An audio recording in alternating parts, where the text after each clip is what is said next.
If you could just say who you are and what your position is, please. Hello, I'm Dr. Rebecca Kill and I'm Head of School for Art, Architecture and Design. I'm Massa and I am the Editor-in-Chief for the Student Media. My name is Vicky Hayhurst. I'm the Associate Director for Commercial Marketing and Engagement at our university. My name is Ghislaine. I'm a second year student studying International Relations and Global Development. I am also the BME Officer, the Black Minority and Ethnic Officer. Hello, I'm Susan Price and I'm Vice Chancellor here at our university. I'm Dorothy Lorraine. I study English Literature and I am the Women's Officer at the SU. I'm Nikki Goldthorpe and I'm the Chief Executive of the Students' Union. My name is Meher Ross and I'm the International Officer for the Students' Union. I am Susan Sherwin and I'm Head of School for Health and Community Studies. My name is Oilita Sassi. I was the Vice Chairman for our Student Representative Council. I'm Samantha Baines and I'm Faculty Officer for Business and Law. And who's the... And this is my son Gabriel, who's nearly 4. Okay, I'm Inda Hunjan and I'm the Head of Access and Widening Participation. Hello, I'm Jo Norrie. I'm Director of Libraries and Learning Innovation.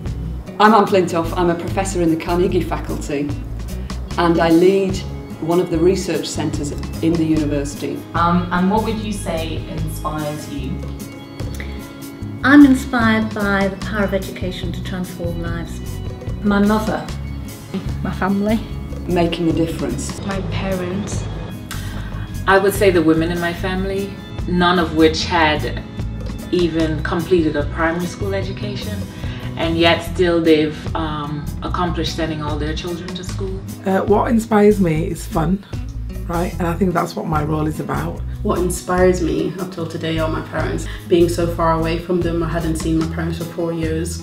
Seeing how hard they worked to ensure that we had a good lifestyle that they didn't have when they were younger sort of inspires me to want to make them proud and be the best person that I can. Okay, so what would you say you're driven by?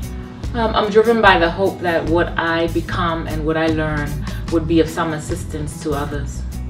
The fact that I want to be in radio in the future. I'm going to make a change here and that's what drove me to become the International Officer. I've got an idea about where I want to get to, doing the best I can every day and driving towards excellence, if you like. I'm driven by pain in a strange way because I've got an ongoing condition, so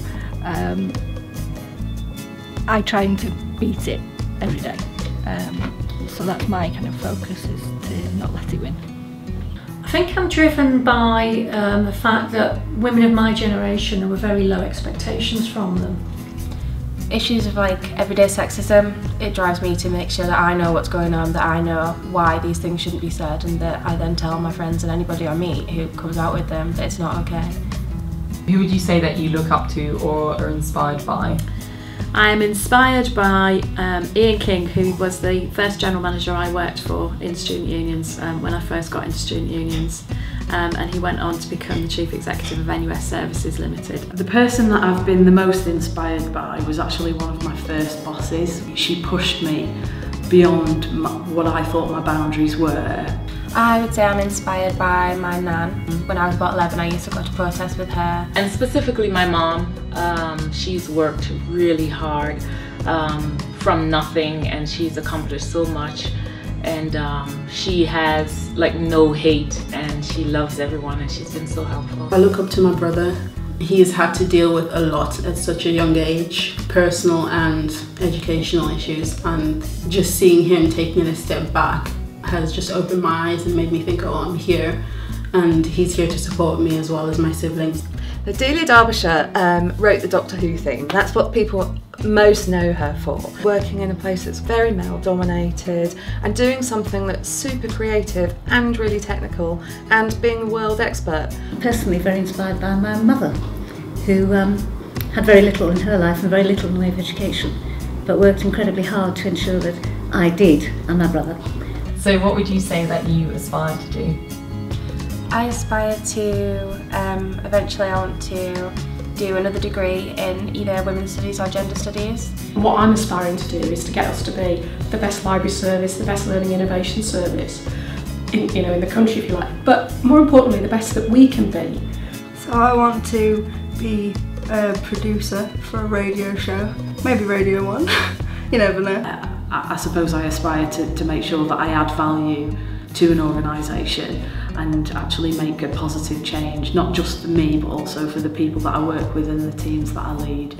I'm currently doing a doctorate, so one of my ambitions is to complete my doctorate. I'm really keen to do that and I'm really interested in it. Hopefully, you know, go back home, visit my mum, start a company there and work with her, help her and support her.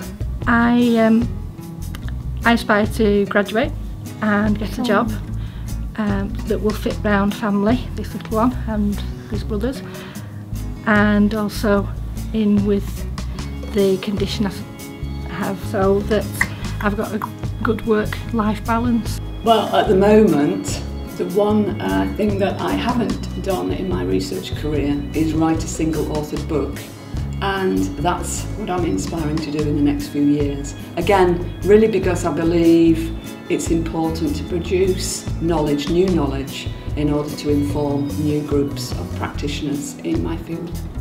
To keep getting better and better, because we're so good and I want us to get better and better. So that's what I aspire to do, to keep on doing that and to see more and more successes coming through our doors. So what advice would you give to an aspiring woman? Look for something that inspires you to keep you going. That way, whenever you feel down and wherever you put down, you look up to that and think, you know, I can do this. Don't ever feel that you're limited. The piece of advice that I wish I'd been given was always keep the bigger picture in mind. You need to be hugely resilient and not to take failure to heart, especially when it isn't your fault. To be really successful, the most important thing is how do you deal with failure. Everyone fails, everyone gets knockbacks, things don't work out, people say no, but it's how quickly you can bounce back from that and whether or not you can learn from that and apply it to new situations. Just go in head first, just do as much as you can, especially in the first year, because it's your opportunity to not only meet people but to get all the experience that you want before you get serious into your degree. But you also have to try and convince the environment around you in order to why you're doing this and why you want to do what you want to do and where you want to get to. My advice to an aspiring woman is don't be put off by the obstacles you're going to come across. As a single parent, which is male or female, things may happen more slowly in terms of your career in order for you to pay attention to your family, but don't let that stop you.